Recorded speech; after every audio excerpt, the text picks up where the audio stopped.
오늘도 새벽을 깨우며 하나님 앞에 나아오신 성도님들을 주님의 이름으로 환영합니다. 이 모습을 보고 계실 때에 주님께서 어떤 마음이 드실지 제가 감히 알 수는 없으나 그래도 부정적인 것보다는 긍정적인 줄 감히 추측해 봅니다. 사도 바울은 이렇게 말합니다. 항상 기뻐하라, 쉬지 말고 기도하라, 범사에 감사하라. 이것이 그리스도 안에서 너희를 향하신 하나님의 뜻이니라. 우리가 왜 기뻐해야 합니까? 왜냐하면 우리는 하나님께 속했기 때문입니다. 우리가 왜 범사에 감사해야 합니까? 우리는 그리스도 안에 속한 사람이기 때문입니다. 왜 우리가 쉬지 말고 기도해야 합니까? 우리는 그리스도 안에 항상 머물러 있어야 하기 때문입니다. 사도 바울은 우리에게 끊임없이 권면합니다. 그리스도 안에 있어라.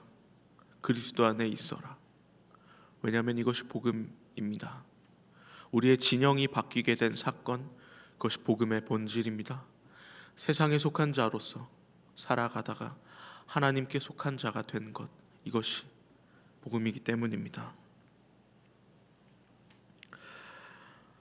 마귀는 우는 사자와 같이 삼킬 자를 항상 찾고 있습니다. 그래서 사도 바울은 항상 깨어서 기도하라고 우리에게 권면하고 있습니다. 하나님의 지위를 잃지 말아라. 주님 오시는 그날까지 너희는 하나님의 거룩한 백성으로 살아라. 항상 우리에게 말씀하고 있는 것입니다. 짧게 나눈 사도 바울의 메시지는 오늘 함께 나눌 팔복의 말씀과도 맞닿아 있습니다. 우리는 언제 감사하고 행복을 느끼고 있나요? 대부분 좋은 일이 예정되어 있거나 혹은 좋은 일이 생겼을 때 우리는 감사하고 또 행복을 느낍니다. 하지만 고난이 찾아오거나 내 생각과는 다르게 상황이 흘러갈 때 우리는 감사의 언어를 종종 잃어버리곤 합니다. 이렇듯 우리의 감정에는 조건이 붙습니다. 뭐뭐 하면 감사해, 또 뭐뭐 하면 행복해. 이 말은 우리가 느끼는 행복은 특정한 조건을 충족할 때에 느낄 수 있다는 의미입니다. 즉 조건부적인 행복입니다. 사실 예수님이 말하는 행복을 우리가 알지 못했다면 이 조건부적인 행복이 우리의 전부인 줄 알고 또 그렇게 당연하게 생각하면서 살아갔을 것입니다. 그러나 성경은 말합니다.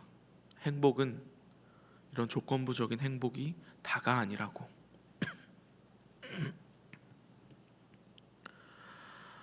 행복에는 단순히 이렇게 수동적인 행복만 있는 것이 아닙니다. 성경은 말합니다. 신적인 수동적 행복이 있다고. 즉 세상이 주는 행복이 아니라 하나님이 주는 행복이 있다고 성경은 말하고 있습니다. 오늘 말씀에서 누가 우리를 배부르게 합니까? 하나님입니다.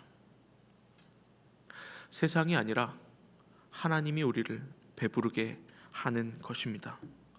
이것이 성경에서 말하는 행복입니다. 그전까지 우리는 세상이 주는 행복에 만족하면서 살아왔습니다. 그런데 그 행복이 영원하지 않다는 걸 우리도 잘 알고 있습니다. 우리가 돈을 벌면 행복하죠. 근데 일시적인 행복일 뿐입니다. 시간이 지나면 더 많은 돈을 갈망하게 됩니다.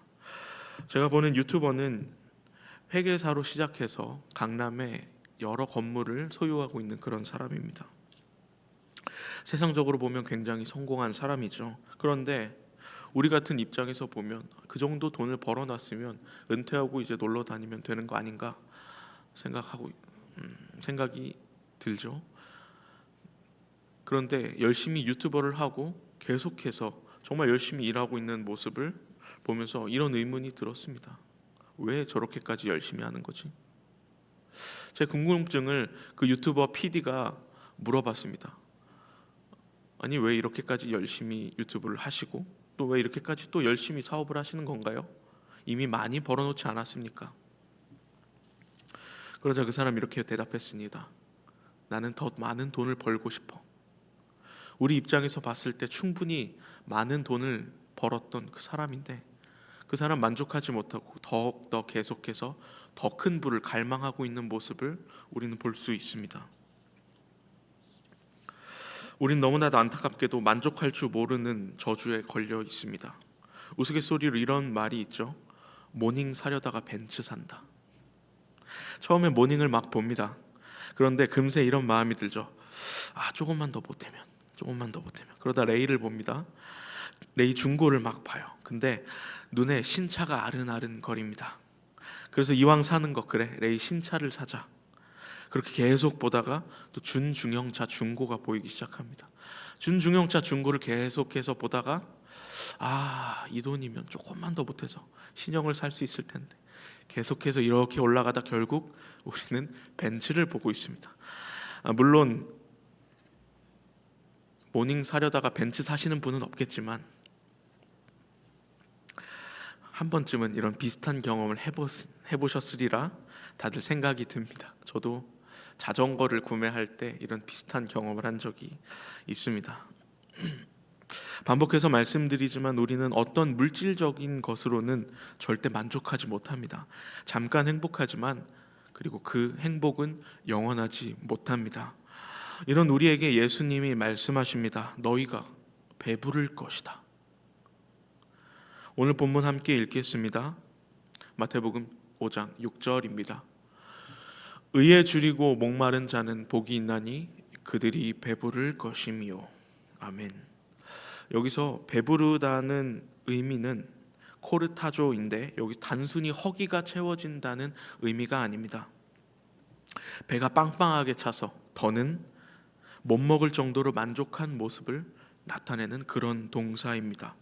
앞서 우리가 보았듯 우린 어딘가 구멍 난 것처럼 끊임없이 무엇인가를 갈망하는 존재입니다.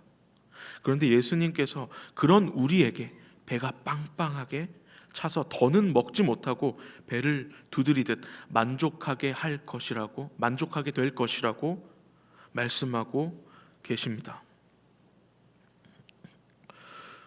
그것을 누가 합니까? 세상이 하나요? 아닙니다. 하나님이 하십니다. 행복의 원인이 세상에서 하나님으로 바뀌게 된다라고 말씀하고 있는 것입니다. 세상은 너희에게 만족을 주지 못하지만 하나님은 너희를 만족시킬 것이라고 예수님은 말씀하고 있는 것입니다. 아까 처음 사도 바울의 말씀을 기억하십니까? 복음은 우리의 진영이 옮겨진 사건이라고 말씀드렸죠. 더 이상 이 세상에 속한 자가 아니라 하나님께 속한 자가 되는 것입니다. 그렇다면 어떨 때 우리가 이러한 배가 가득 차는 만족을 얻을 수 있습니까? 바로 의에 줄이고 목이 마를 때라고 합니다. 여기서 의는 여러 가지 의미를 갖고 있는데 먼저는 관계적인 개념을 갖고 있습니다. 구약에서 의롭다 하는 것은 곧 신실하다라는 것을 의미합니다. 예를 들어 주인과 종의 관계에서 종의 역할을 다하는 것이 의로운 것입니다. 하지만 주종 관계에서 종의 역할을 다하지 못하고 반역을 저지르는 것은 의롭지 못한 것이었습니다. 쉽게 말해 그에게 주어진 책임과 의무를 다했는가? 이것이 구약에서 말하는 의입니다. 그리고 구약에서는 인간의 의와 하나님의 의를 말하고 있습니다. 인간의 의는 하나님의 백성된 자의 도리를 지키는 것, 즉 율법을 지키며 그의 백성답게 사는 것을 의미했습니다. 하나님의 의는 그분의 신실하심, 즉 당신의 백성과 맺은 언약을 끝까지 지키시는 분이라, 이것을 의미했습니다. 그렇기에 이 의는 사회적 공의와 정의 역시 포함되는 것입니다. 율법을 지킨다는 것이 곧 이것과 연결되기 때문입니다. 이런 의미로 말씀을 해석한다면 의에 줄이고 목이 마른 자는 하나님의 백성을 절대 포기하지 않으신다는 하나님의 신실하심을 붙잡는 자이며 동시에 하나님의 백성답게 살아가는 자를 의미합니다. 그런데 어떤 상황에서요? 하나님의 의가 도저히 보이지 않는 그런 상황 가운데서도 하나님이 신실하심을 믿으며 내가 하나님의 백성답게 살아가는 사람을 의미합니다. 이것이 의에 줄이고 목마른 자의 의미입니다. 이 세상에서 하나님의 느껴지지 않을 때, 나를 다스리고 계시다라는 그런 느낌조차 받을 수 없을 때, 그렇지만 그럴지라도 그분의 백성답게 살아가며 우리를 포기하지 않으시고 마침내 다스리실 그런 하나님을 신뢰할 때, 그런 사람은 배가 터지도록 하나님께서 먹이실 것이며 그동안 그가 느꼈던 갈증과 허기가 전혀 느껴지지 않도록 넘치도록 채워질 것이라고, 그렇기에 너는 행복한 사람이라고 예수님은 말씀하고 계십니다. 말씀을 정리하겠습니다. 사랑하는 성도 여러분, 우리는 진영이 바뀌게 되었습니다. 세상에 속한 자로서, 세상에 속한 자에서 하나님께 속한 자로서 우리의 진영이 옮겨졌습니다. 하나님께 속한 사람은 더 이상 세상이 주는 행복에 만족하지 않습니다. 세상이 주는 행복이 아니라 하나님께서 주시는 그런 행복을 누리고 그 행복에 만족하며 살아가는 자들입니다. 세상이 주는 행복은 조건적이며 완전한 행복이 아닙니다. 내가 뭐뭐 할 때, 즉 나의 욕망이 충족될 때 느껴지는 그런 행복이 세상이 말하는 행복입니다. 하지만 하나님이 주시는 행복은 세상이 주는 행복과는 전혀 다릅니다. 비록 이 세상에서 내가 원하는 대로 일이 풀리지 않을지라도, 내가 상처받고 세상에 이리 치이고 저리 치일지라도, 우리가 행복한 것은 하나님이 우리를 절대 버리지 않으시며 끝까지 책임지시는 분이기 때문입니다. 내가 비록 내 생각대로 일이 진행되지 않을지라도 결국 하나님의 때가 되면 우리는 넘치도록 배불러질 것이기 때문입니다. 우리의 뒷배는 하나님이십니다. 이것을 신뢰하면서 그분의 말씀대로 살아갈 때에 우리가 어떤 상황에 있든지 간에 행복하다고 우리 주님 예수님께서 말씀하고 계십니다. 바라기는 이런 상황 속에서, 우리가 어떤 상황 속에서 자리에 있든지 우리를 배불리 먹이실 하나님을 신뢰하면서 그분의 자녀로 살아가는 우리 갈릴리 교회 성도님들 되시기를 주님의 이름으로 간절히